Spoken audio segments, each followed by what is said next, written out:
So we'll do this one more time, and I'll kind of walk through exactly what's going on when you turn on this pump. And first of all, we'll do it through the toggle switches. So what's happening is when you turn these toggle switches on right here, a signal is sent into the microcontroller, and that kind of is a start, a run signal. And through there's a lot of things that happen in that controller. You'd have to look at the ladder diagram, and maybe I'll cut and paste this ladder diagram from the controller into this video to kind of show you what's going on. But the input signal comes in here, and then either one solenoid will turn on 3 of these solenoids here, first 3. It'll also turn on this output right here, this contact output on this controller. This blue wire and white wire actually come back here, and a blue wire and white wire to the variable frequency drive. And what that is, that's just a run signal for the variable frequency drive. It just says, okay, you're ready to run. Well, it depends on what mode this variable frequency drive is in, and whether, or how it's going to run. Right now it's set up through a 4 to 20 milliamp signal. You could set it up so it just is controlled off this potentiometer here and vary the frequency that way. But this one is controlled off 4 to 20 milliamp, so it gets a signal from a pressure transducer in the pump package, and that comes up here through this blue wire right here. And when the pressure says it's low, it sends a feedback signal through this into this controller, and the controller actually comes back and sends an output signal. This yellow wire here, yellow wire comes back up into this variable frequency drive and says, oh, start to ramp up frequency. So it starts to ramp up frequency. Now the pressure starts to come up within the pump package itself, and it says, oh, we're going up, we're climbing too fast. Let's start to slow it down. So then the signal, yellow wire, sends a signal here to start to slow it down, and then all of a sudden it says, oh, I've got to compensate back and forth to get it up to frequency, and it slowly climbs up to the frequency that you have it set at. Right now this one's set at 160 psi. That set point is in the microcontroller itself. That is programmable through laptop computer, it's programmable through the cellular modem on a web page, and it's programmable through this this keypad right here, although that's pretty difficult to do, but it can be done. So that's kind of how it runs. These contacts here for the solenoids, they go out to this terminal block here, and then this terminal block goes to a cable assembly, which you'll see a little later on.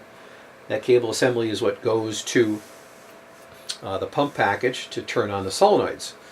Then the actual pressure transducers that I talked about, this blue wire, comes down to these blue wires right here, and actually go out again through this terminal block out to the pressure transducers in the pump package. And then you can see that there's a jumper block here. That's just a jumper block for all the neutrals coming back on the solenoids. All these screws you see in the middle is a jumper block for eight different positions. And so all the wires come back to this. They're all common. And this larger N2 neutral 2 goes back to the neutral side of the of 4 to 20 or the 24 volt AC transformer. Then there's a couple other neutrals that are coming back where that AC transformer powers this power supply here. I forget what the other thing is that it powers, but yeah, that's that. There is this DC power supply, actually sends power to the pump package only at this time, and that is DC power supply for those transducers that we talked about. It's also a power supply for a transmitter, a temperature transmitter, and then a flow transmitter.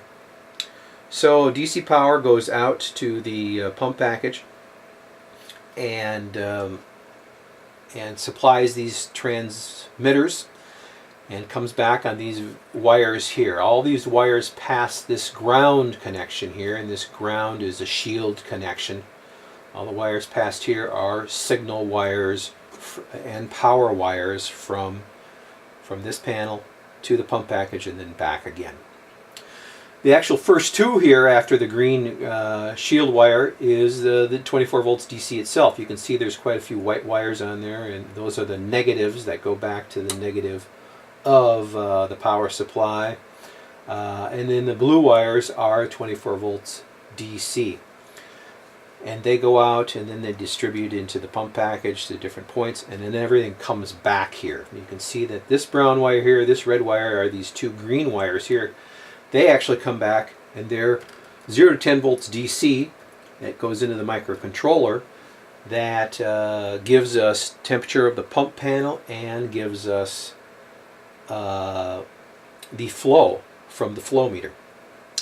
And then you can see these two blue wires here, a couple of different blue wires. They actually are the signals, 4 to 20 milliamp signals coming back from the two pressure transducers that actually give us the pressure input, that we talked about earlier. Pressure input for high pressure and low pressure. The low pressure is only used, it's the second blue wire, only used to send an alarm to the microcontroller, or the controller sees that there's too low a water pressure into the pump and it shuts it down. And plus you can see what the value is of the pressure itself. Let me think a second here.